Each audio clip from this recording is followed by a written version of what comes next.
బాబావారు మొట్టమొదట దుని వెలిగించినది వేప చెట్టు క్రిందనే.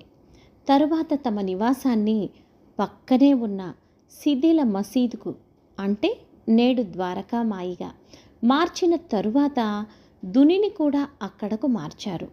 అంటే బాబావారు తాము ఎక్కడ ఉన్నా దుని లేకుండా లేరని మనకు చాలా స్పష్టంగా అర్థమవుతున్నది.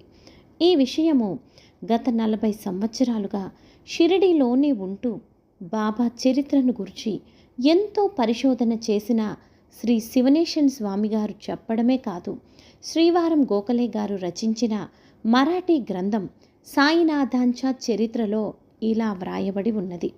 బాబా వేప చెట్టు కింద దుని ప్రారంభించారు. దునికి కావలసిన కట్టెలు అప్పాబిల్ సమర్పించేవాడు.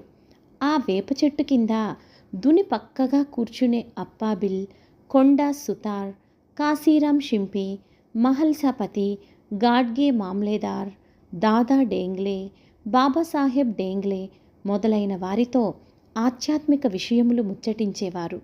కానీ అప్పుడు కూడా బాబావారు చాలా మితంగానే మాట్లాడేవారంట. ఓం సాయిరామ్.